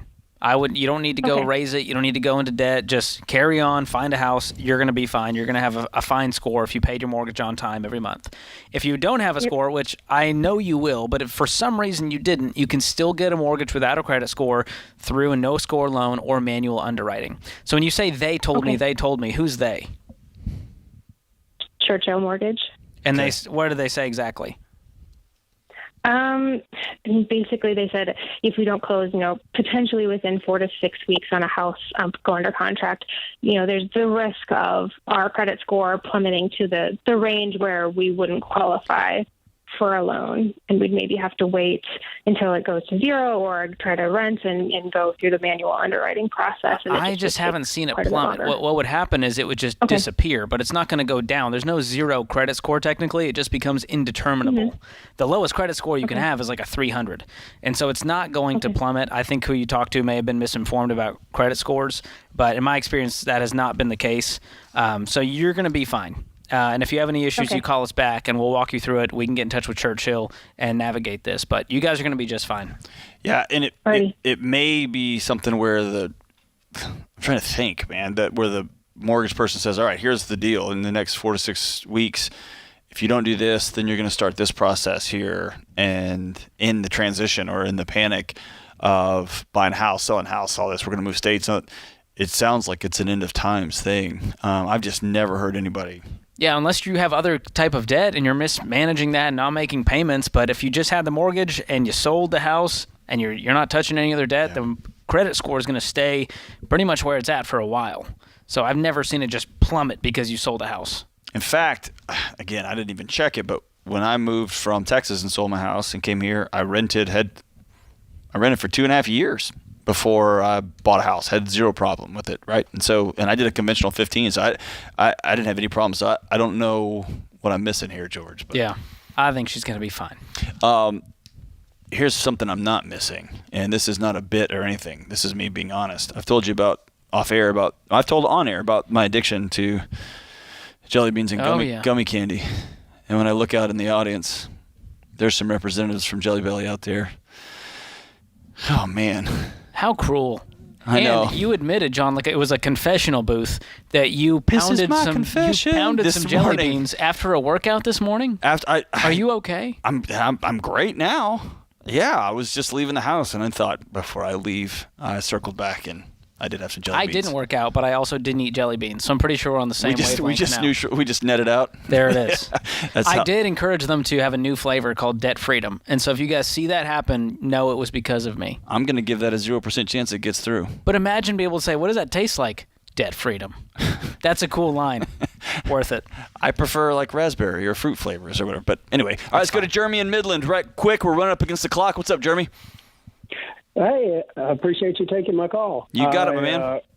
I recently bought the Total Money Makeover book and read it last week. And just have a question. I believe I made it through baby step 1, and I have a $7,000 savings account. Now that I'm at baby step 2, I have a question. I have 2 cars. Total payoff balance on those will be about $61,148. I have a trading account that I use personally. It has about $99,035.12 in it. On that trading account money, I probably generate about $2,000 to $3,000 a month in just after-tax profit. So I was wondering, should I take money out of that account and pay those loans off? Or should I use the money off of that trading account just to debt snowball that? Cash it out. Absolutely, and pay off those cars. What's your income? Household? I'm sole provider, so $183,000. Okay. What's your total debt? Let's see. I have house total payoff is $343,189. Before the house, anything other than the house? You got the 2 cars? No, just house and 2 cars. Okay. Yeah, I'm cashing the trading account out and paying off the cars today. I got you. It's that simple. Yeah. I guess I was feeling like that trading account was almost like a second job where I could generate income off of it. So that's kind of why I was apprehensive about cashing it out. But you see how you're earning money on one side, but you're paying it out in interest on the other? Yeah. So it feels like you're getting ahead, but you're really not? Yes, sir. You're going to feel like you're getting ahead when you get your real paycheck and you don't send it to anybody else but you. Yes, sir. Then it feels real good. But congratulations, man. All right. So you're going to be debt-free before the day's over. It's a good plan. And have his fully funded emergency fund. Yeah. He cashes that thing out. And now we're taking $180,000 and we're going to pay your house off in 2.5 years and be done. That beats day trading any day. All day. That's a good return. That's the kind of freedom I need in my life, John. Very cool. Day trading just sounds stressful to me. I'm just not It's smart like going enough. to Vegas every day. I'm not smart enough. Yeah, that guy's smart for sure. To challenge AI That's why computers. we sit behind this desk, John. And we're not sitting there on the computer. And offer free advice. Trading. That's what we do. Hey, this is The Ramsey Show. Thanks for joining us. That's another hour in the books. We'll be back soon. Stay with us.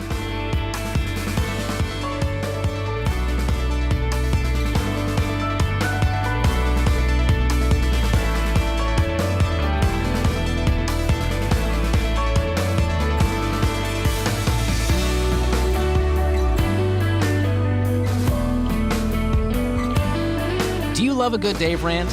Want to see the latest Ramsey Show videos going viral? Check out your favorite moments from The Ramsey Show on YouTube. Go watch and subscribe to The Ramsey Show channel on YouTube.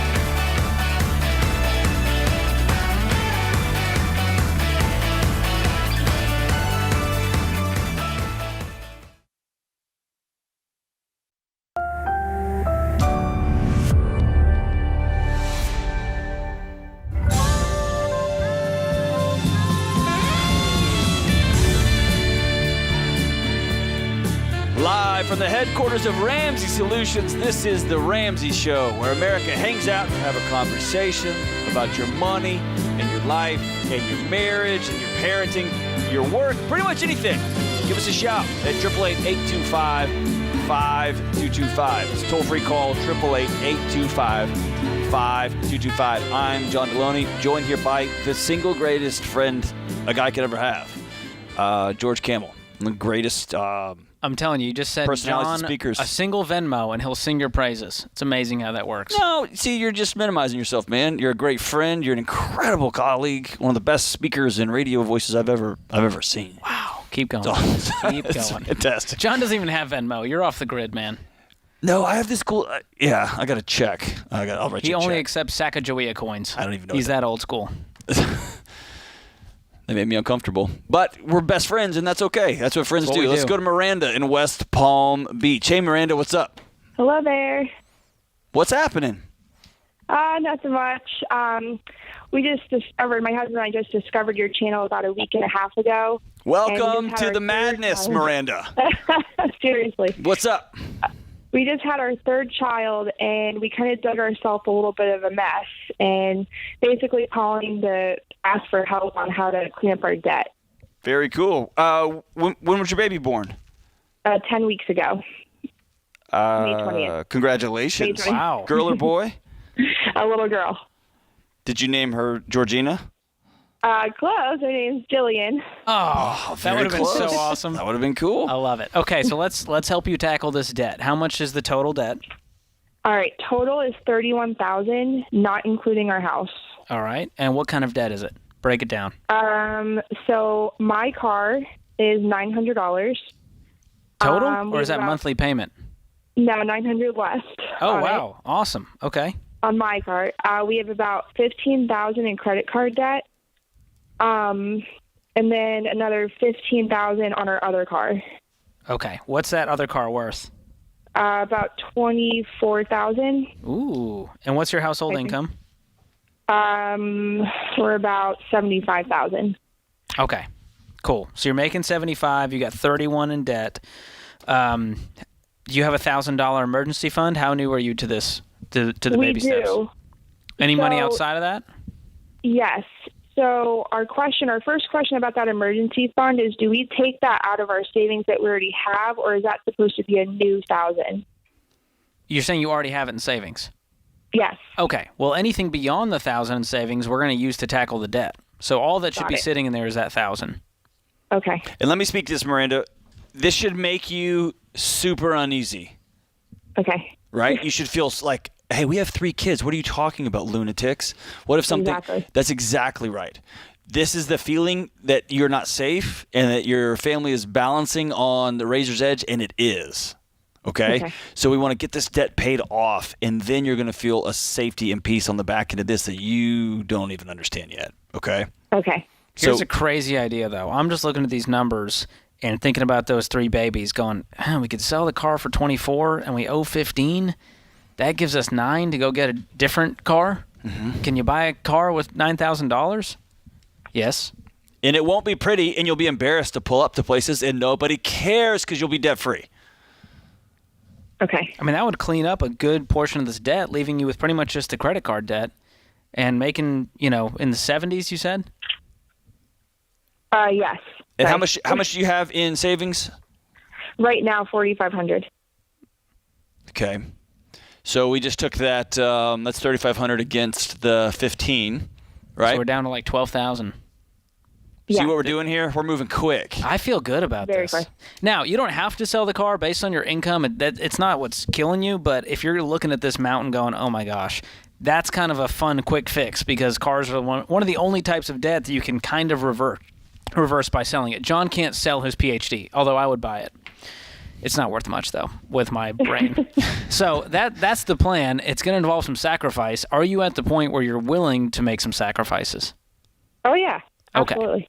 And are you working outside the home with the 3 kids? Are you home and he's working? What's going on? So he's back to work. He had paid maternity leave. I didn't. I am a server bartender. I just went back to work last week. Wow. And what's the childcare situation? We have opposite schedules, so we watch our own kids. Awesome. Very cool. Well, I'm going to continue down this path and work as much as I can until this debt is cleaned up, get your fully funded emergency fund in place, and then you can move from intense to intentional. You guys can slow down and start to actually hang out with each other again. Miranda, is bartender server, is this your long-term play? For now, probably for the next 10 years while I'm young. What? How come? Let me ask you a better question. That was a bad question. What do you want to do? Fast forward 10 years. I want to be a school teacher. Okay. Why are you going to wait 10 years? Well, so our kids are young, and right now our schedules allow us to be home with our kids at night or during the day, vice versa, without having to pay for childcare. So is this an economic deal, or you don't want your kids in childcare? Either way is fine. Probably both. Okay. Mostly economics. Okay. I want you to look into a local... Do you have any college at all? Oh, yeah. How much? Oh, I'm sorry. What was the question? Did you go to college? Oh, I did, and I didn't finish. Okay.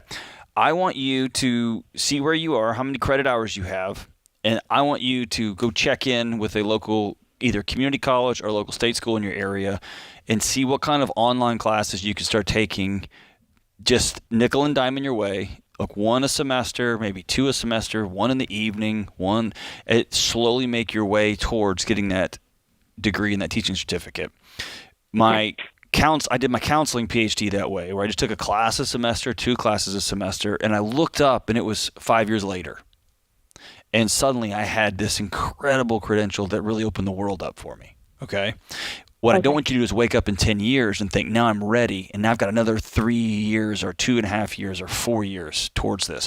I want you to look up in 5 years and go, whoa, I'm already here. I just got to do student teaching for a semester, and then we're off to the races. Okay? Because you answered teacher real fast. That's something you really want to do one day, isn't it? Yes. And as the parent of 2 little kids, God almighty, we need some good teachers out there right now. Okay? Oh, yeah. Be so good, so good. So check on that and see what you're eligible for, what you could nickel and dime your way towards, just a class here and a class here after you get this debt cleaned up. And, man, then you will be off to the races. Yeah. So congratulations. We're glad that you found us. We're going to gift you, as our gift for having a third, like a baby gift, a shower gift. That's what they call them. That's what we got there. That's what they call them. Well, eventually, I'm going to say enough words till it comes out. A shower gift. We're going to give you Financial Peace University and the Every Dollar app, the upgraded version, to send you guys off on a rocket ship on your debt-free journey. And as soon as you're off the phone, we're paying off that $900 car loan with your savings. It's going to feel so good, and it's going to give you the momentum you need to keep going on the debt snowball and the baby steps. So, Miranda, hang on the line, and AJ will get you taken care of. We'll be right back.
This is The Ramsey Show, 888-825-5225. Hey, let me ask you real quick, have you had enough? Enough waking up at 2:30 in the morning, wondering if you have enough money to fill up your gas tank? Enough of wondering if you're going to put supper on the table or keep your lights on, or if you can scrounge up enough gaps in this credit card and a little bit on that credit card so you can pay the baseball fee for this fall or the dance recital fee for this fall. Here's the truth. Nothing is ever going to change until you decide enough is enough. Your hope will come back when you decide to control what you can control and get after it. And we want to come alongside you and help make it easier than ever to get the expert help you need to solve your money worries. So for a limited time, when everyone in the world is making things more expensive, we're doing the opposite. Why? Because one of our core mottos is that we got from Zig Ziglar. If you help enough people, money takes care of itself. And we are really here to help people. So for a limited time, we're marking down our best-selling, life-changing products, some of them as much as 3% off. You can get your hands on our #1 best-selling books and tools like Total Money Makeover and so much more at a price that works for you. It's our anti-inflation, let's take care of people sale. I just made that name up. It's just what you need to finally take control of your money once and for all. And my team isn't stopping there. You'll get a free financial coaching call with any purchase. Yes, free. We're trying to help out because we get the calls all day long. Dave, me, George, Rachel, everybody here, Kent, we're taking call after call after call, and people are hurting. Everybody put their heads together and said, how can we just start loving people? You'll get a free financial call with any purchase. Talk with a Ramsey Preferred coach about your specific money questions and your plans. They'll help you make goals and stick to them so you can go from I've had it to I've got this. Enough with worrying and losing sleep. Take control of your money and your life. For a limited time, up to 83% off and a free financial coaching call when you shop at RamseySolutions.com/enough. All right, let's go to Luke in Montana. What is up, Luke? How are we doing? Hi there. I have a good problem, I believe. I like those. Yeah, those are good. Just won a, not too long ago, 6-year battle with the VA, and I got the percent, right? So looking to start his life here, basically, over. We have no debt at all anymore. And we're wondering whether or not to buy a house now, wait 4 years, in which we can save $200,000 to put down on a more expensive house, or buy a starter house. That kind of question. I have no direction. All right, you cut out just a little bit right as you said the important thing. You had what kind of victory with the VA? A battle with the VA. I got 100% disability from them. Ah, okay. Congratulations. I'm glad they're taking care of you. What's the nature of your disability? Multiple. Excellent. Well, thank you for taking care of me and my family. Yeah. Okay. Thanks, man. I'm grateful for you, and I'm glad that the VA is taking care of you. All right. So tell me about what you're thinking about.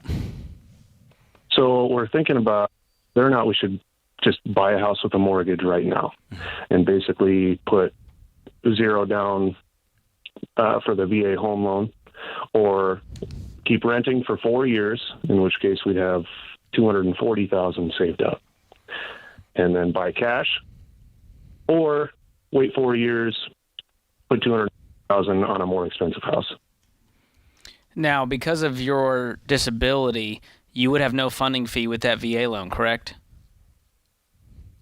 Funding fee, like they have built-in fees into the loan, but if you have over a certain level of disability, which you just said you're 100%, then you should be able to avoid that. In which case, there's a rare scenario in which case the VA loan actually is a good deal, and it sounds like in your case it may be. But I still don't like the idea of you having nothing down and having no equity in this house, because you could be upside down on this thing 2 months from now. Yeah. Also, sure. Well, I think a decision I was going to get into there. You keep breaking up on us. Yeah. But I think you split the difference. You're saying either we wait 4 years where we have $200,000, or we do it now with nothing down. Is there an in-between plan where we buy a house a year from now and have a healthy down payment? I mean, there is. That plan was going to be putting $200,000 down on a more expensive house in 4 years, but yeah. I like putting something down on the starter house, or whatever you want to call it, a year from now. Do you need the more expensive house? Well, we will, yes. Why is that? 2 kids already. Just a bigger house. Okay. More space. So let me say it like this, Luke. You've got a lot of great options, and really it's going to come down to what life you and your wife and your family, what you and your wife want to build for you and your family. I'm with George. I think this sounds like the VA loan is going to be your best option right now, because they will waive so much of the entry point. But I also agree with George. I don't like walking into a house with zero equity, because the day you sign it, let's say you had to sell it that next weekend, you're out that 6% just in realtor fees alone, right? So I always want to go into a house and put something down on it, especially if you can save up that 20% and not pay any PMI. Just walk straight in, and then you're on your way. So you've boxed yourself into it. Do we have to do it like this, or we have to do it like this? And man, you hear me and George say, A, there's not near the pressure that I can hear in your voice, and B, split the difference there, man. So maybe rent for 1 more year, get just the right house. Y'all can look and scour the market and find somebody who's desperate to get out and get a good deal, and then put that 20% or 30% or whatever you've saved up by the time you run into that perfect situation, and then be done with it, man. That's what I would do, George. Yeah, I don't think the VA loans have PMI in this case. Oh, you're right. But here's a good parameter for you. Instead of going, well, do I wait 4 years and do this? I want you to do a 15-year VA loan if you go down this road, and I want the payment to be no more than a quarter of your take-home pay. And then that will dictate how much money you're going to need to have down in order to do this a smart way, to where you don't get into this house that's you bet way more off than you could chew because the VA graciously let you borrow all this money. So do it the smart way. Make sure you can afford the payment, a quarter of your take-home pay, 15-year loan, and you'll be in good shape. Excellent. All right, let's go out to Jessica in Twin Falls. What's up, Jessica?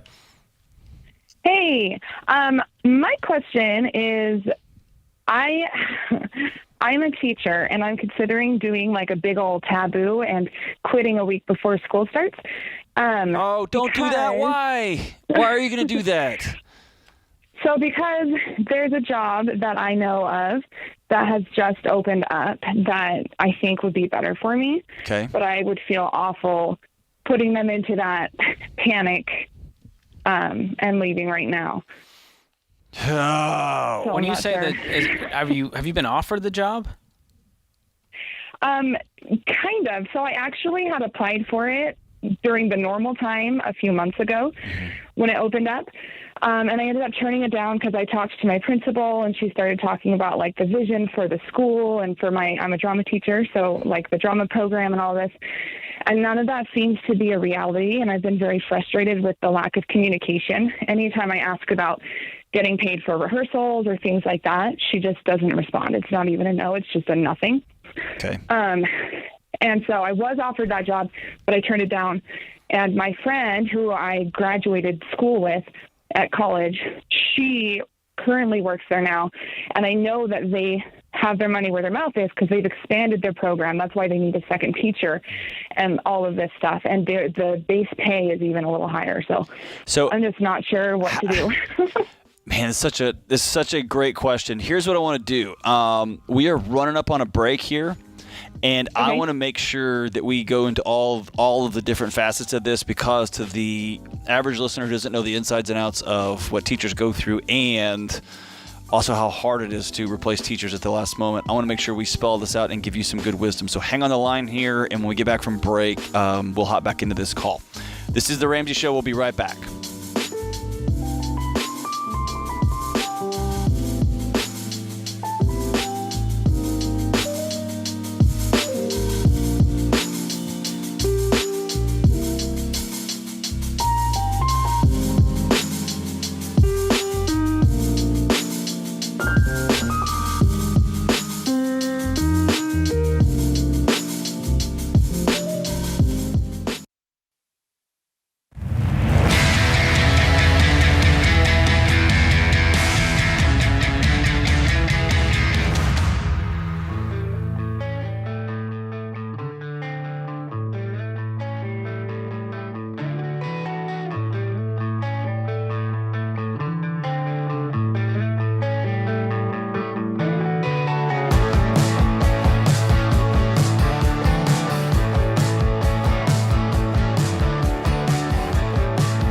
This is The Ramsey Show, 888-825-5225. I'm John Deloney, joined here by one of the greatest men I've ever met, George Camel.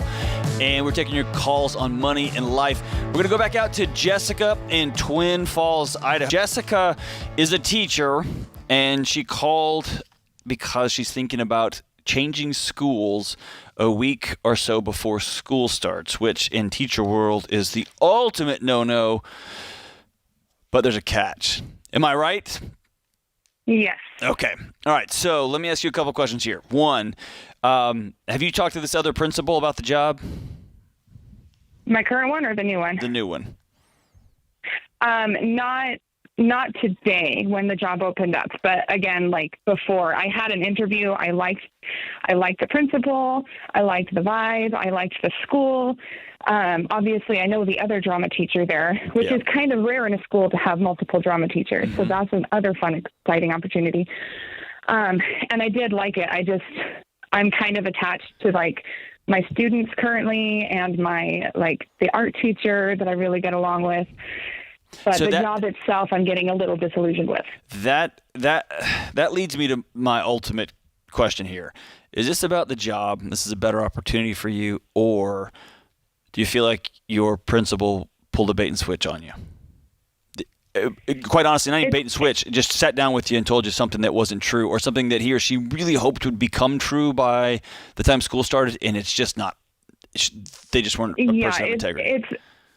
It's more the second one. I just feel like we'll be going back and forth in an email conversation about one thing, and then I bring up money for rehearsals or stipend or whatever, and suddenly she stops responding. And I just don't know how much longer I can deal with that sort of environment professionally. Okay, but there's two sides to this. And is your principal a she? Yeah. Okay, since she's not on the phone with me, I can only deal with you. You've got to stop going back and forth like middle schoolers do on electronic communication. Okay, this is a job, a professional job. You got to walk in and set up a meeting and say, I need some very clear understanding about how I'm going to get paid. Okay, because there's just this evasion and deception, and they're not responding to my text. But again, that just sounds very middle school. Right. Let's get this stuff written down. The second thing is there's a strong possibility that this other principal at the other school doesn't want to work with you because you already told them no, and they've been high and dry all summer. So before you jump ship, I would go get some clarity on would they even have you, what they're going to pay, what it's going to look like. Because right now, it's basically you're really frustrated with your husband, and somebody at work has been showing you, has been very kind. That's where we're at right now, and that they're going to be annoying someday too. And so I don't want you to jump ship just because you haven't had some hard conversations. I would like you to sit down and get some hard conversations. If the here's what I'm going to say: if the principal was not honest with you, or the principal set out to deceive you, or ultimately said, oh yeah, I found out we're not going to have the funding for fill in the blank that I promised you. And the person didn't have the integrity. She didn't come to you right when she found out and said, dude, I'm so sorry. I sat down in May and told you all this stuff. I was wrong and I screwed up. Here's what the reality is going to be. It's going to be another hard year for you, and I know that I'm fighting for you. They didn't do that. They just tried to avoid it and not answer your electronic communication or whatever.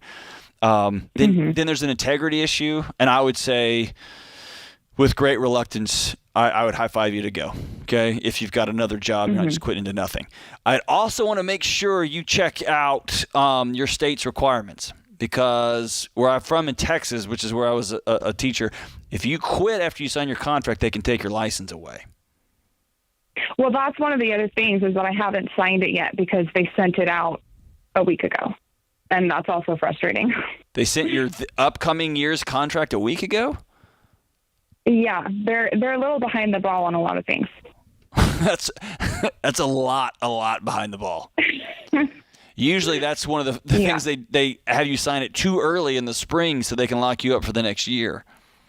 Right. Yeah. Why did they wait so long? I haven't signed it yet. She went on vacation, I guess. I don't know. She emailed us the beginning of July and said, after vacation, I'll send it out. But guess what? You get significant raises. Congratulations. And when we got our contracts, we were all kind of mad because it didn't even keep up with inflation. So, which, I mean, this year, granted, inflation was a lot, but the other school would. And I wouldn't quit before for sure getting the other job, of course. Yeah. But it sounds like your boss I don't want to struggles with hard conversations, and she does. She's very avoidant. Okay. And when I talk to her in person about it, she's kind of wishy-washy. Yeah, that's a good idea. I'll get back to you, and then doesn't. Okay. If this other principal says, yes, we'd love to have you, I think it's worth sitting down with your current principal and say, I'm considering leaving because what we discussed isn't happening. It's a matter of integrity. Yeah. If you're just frustrated and kind of annoyed, you need to weigh that very carefully, because you know the alternative here, right? And I don't want to send you on a guilt trip and all that, but when you agreed to stay, they didn't make any alternative arrangements, and ultimately in a situation like yours, like with an extracurricular or what I would call a co-curricular, it's going to be the kids that end up. It's hard to replace. That's right. It's going to be the kids that end up. Bearing the brunt of that. It's not like a math teacher where another math teacher is going to have to pick that up. It's just going to be something we just don't have this year, or we're going to maybe do something at Christmas or something. So weigh all those things carefully. And for those of you listening, thinking, well, she should just do what's best for her. She's got to quit. I tend to take a broader view when it comes to teachers and teaching because of the way these things domino and everybody else has to pick up that slack. And you did say, I'm going to be here, right? Y'all had a conversation. You said, I'm going to be here. And that's why if it's a matter of integrity, if your principal lied to you or has not been honest with you, then there's a breach in that relationship that you don't have to own. But if it's just like, oh, it's $5,000 more, I'm out of here, right? That's not cool. Yeah. What were you saying? Well, they offered pay to the art teacher for doing a project for them, and then she finished, and then they said, thanks, we owe you lunch. And so I'm just really nervous that even if, I don't know. Yeah. There's just I'm just nervous about So all of it. do yourself... But yeah, I don't want to leave everyone hanging. Yeah, do yourself a favor here. If you're in an environment where people are being dishonest and they're lying to you and they're being deceitful, then you have to make sure you're safe, okay? Make sure you write these things down because it's easy when you get sick and tired of a situation, whether it's a relationship, a dating relationship, a marriage, a job, whatever, that the one or two things that you're really frustrated with feel overwhelming. And you're like, yeah, and then this. But if you actually wrote it down, it's like, oh, it's actually two things. And then one of these is kind of a rumor. And then one of them, I don't even really trust her anyway, right? If it is, hey, another co-curricular teacher did some things that she was promised work for in writing, and then they just decided not to pay her. You told me I was going to get a significant raise. I got $100. You told me that I was going to get pay for these things. There is no pay for these things. And by the way, you won't even tell me that there's no pay for these. Right now we have a pattern of behavior, and that's just a supervisor, a boss that I'm not going to work for, right?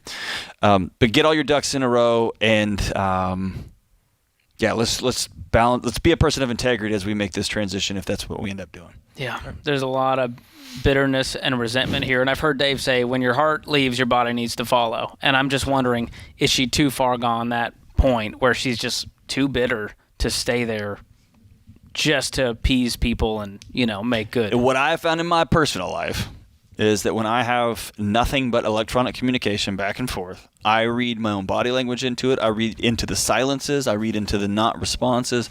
I tell my own stories in those spaces. That's why, first and foremost, go have a human conversation, a direct grown-up conversation. You said this, I'm not seeing it. What can we do to make this better? I've also heard you say, John, you go with you. That's exactly right. And if you think the next thing is going to be so much better, it's going to be amazing, but you never dealt with what was going on inside, you're going to be back in the spot 6 months from now. Right. And what's going on inside with Jessica is, I just want a leader, a boss, a supervisor, just to tell me the truth and then to do what they say they're going to do. Have integrity. Be pretty cool. That's it's a lot to ask for these days, That should be the lowest bar of leadership, Kid Grief. We'll be right back.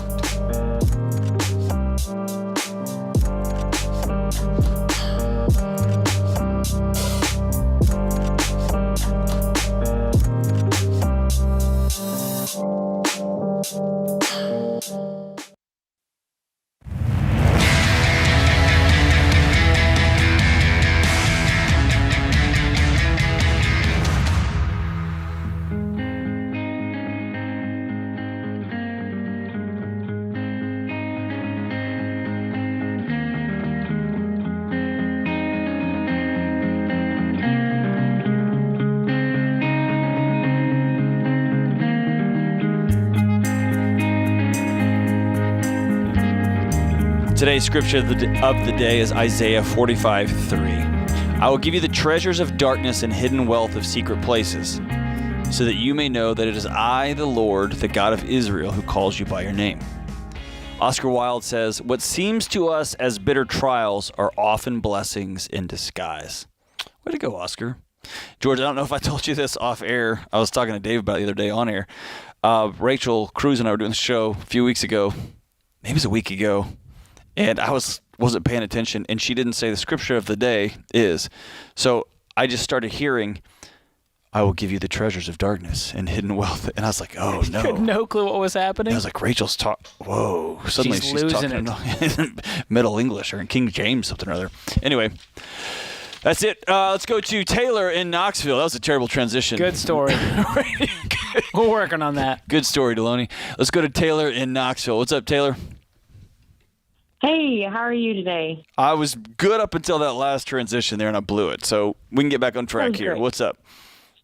Super great. Hey, well, I wanted to get y'all's advice on something me and my husband have been going through. And basically, my husband immigrated here to America as an adult. He came here for school. We've been married for 3 years now, and we are struggling and need advice on facilitating a conversation with his family that still is living in South America, his home country, to really facilitate conversation with them so that we're not left paying for them and their living expenses, which is what we're doing. We are supporting them. Okay. Is in a number of South American cultures, that's expected. That's a norm. Yep. Is this something that your husband feels like he's ready to part ways with? So, as a pack, like when we were getting married, when we were preparing for marriage, we had the conversation, and I knew that his mom would need to be supported. So that's totally fine.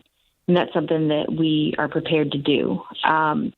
It has gone to a place now where we're supporting more than just his mom. And I want to say that my husband is the baby of all his siblings, and he's supporting 4 siblings at this point. So let me ask my question in a different way. You said we. Are you done with this, or is he done with this too? He's done with it too. And it really started at the first of the year. We had kind of a blowout with the family that kind of spurred him realizing how done with it he was. I come from a different place. I'm trying to be more patient. I'm an only child. Okay. And the differences there are stark. Yes. I'm trying to be more giving, but I'm also trying to get us in a place where they can be self-sustaining so we can be separate in our own way. Sure. So you're dealing with some financial realities and some birth order realities and some just cultural differences, right? Which is common and normal and can be confusing and frustrating and super fun, all that all mixed into one. Ultimately, the question you're asking is as simple as, here is what we as a married couple will agree to send away from our home to care for your family. And we will send this much. And that's what we have to send. The rest of it, we're going to give every dollar a name. The rest of it is going to go to paying our debts off, to buying us a home, to providing some stability for our family unit here in the United States. And whatever number you agree on is probably going to be way less than he feels comfortable. And that doesn't mean that he feels that it's wrong, but he's going to wish he had more money to send home to take care of everybody, okay? And it's probably going to be more than you would like to, because you'd like to keep all the money you make, right? And we're going to agree on a number, and then we're not going to fight about it anymore. And then, here's the deal. You cannot make his family self-reliant. That's a choice they have to make. Yeah. You can't make him feel less guilty. He's going to feel some guilt because his life is going to look different than his brothers and his sisters and his family. Okay? What you can do is y'all agree on this thing together, and you can support each other as you experience these ups and downs. Does that sound fair? It sounds fair. Let me say this. There's not a conversation you're going to have with his family that's going to go well. Okay. That won't exist. There's not a magic line that he's going to call him and be like, I decided. They're going to go, oh, okay, cool. That's not going to happen. Right. He's tried to have conversations and tried to explain with his siblings. Like, his siblings are just a few years older than him, but like I said, he's the baby. And those conversations, as well-intentioned as they are, they end with him being a villain in their eyes, and it's very emotional, and it's very, well, what are we going to do? So at some point you have to stop having a conversation because it's not fruitful. Yeah. One of my core tenets is only speak if you can be heard. And right now, his family has proven to him he can't be heard. They're going to keep beating him down until they get what they want from him, which is not his relationship, it's his money. Yeah, if the relationship is hinging on a paycheck, then there was no relationship. So if this money stops and they decide to disown him, that's something you guys have to own and move on as a boundary and go, all right, that sucks that we can't be family anymore, but this can't continue because they're taking advantage of him at this point. This is not generosity. Right.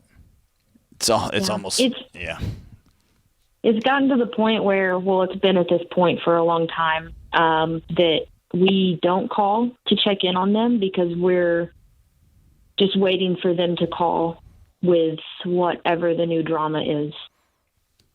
And that's not a place that we want to be in. We are trying to have family moments together. But you don't get to choose those moments. Okay. A plug, like the end of an outlet, like the end of an extension cord, has to have a plug that will receive it for the electricity to channel through. And you could be the greatest end of an extension cord, but if you're just trying to jam it into a wall, it won't go in there if there's no plug that will receive it. And if they want $2,500 of your money every month and you've decided we can afford $500 to send to support grandma and a couple of other nicks and necks, or to support mom, that's what you can do. And if they don't want to be in a relationship to you, then that's their choice. And that's for you to grieve and be upset about. But what you're not owning is that you control the other side of this thing. At some point, you have to accept and make peace that somebody wants to be in a relationship with you only as much as you will give them cash. Yeah. And that's heartbreaking and it stinks because that's not the way that we want it to be in our hearts and minds. We want all of our families to get along and have great memories and adventures, and we're going to go visit there and they're going to come visit here. And the reality is it doesn't often work like that in families. How much are you sending every month, Taylor, total? So right now, because mom and sister live together, we're sending $400. It pays for their apartment and their bills. I want to back up real quick. I want to back up. It has nothing to do with mom or sister. That's not why you're sending money. You're sending money because y'all are choosing to send $400. Okay? I think I don't even know if we're choosing because the sustainability of life there is a whole lot different than it is here. Exactly. That's something that I also struggle to understand is because, for our relationship to continue, we have been having a relationship with them is we pay for their planes to come up here and visit us. They just stayed with us for 2 months through the holidays. But if you're broke and you can't eat and you can't pay your rent, then that's going to get cut off eventually anyway. I'd much rather see you guys build a sustainable financial life for yourselves so that you can give when you're able to. But right now you're not able to, and it's causing a lot of problems in your home, okay? Decide what you're going to send and send it, and if they don't want to be a part of your life, it stinks, I know, but you got to grieve it, and you got to be about making something new. I want to thank Kelly, James, Ben, Zach, Andrew, Austin, Kelly, Will, Zach, everybody in the booth, and my best friend in the world, George Camel, and you, America. Hey, it's John Deloney, co-host of The Ramsey Show. Did you know over 18 million people listen to The Ramsey Show every week? A lot of those people listen on one of our 600-plus radio stations across the country. To find a station near you, go to RamseySolutions.com/show.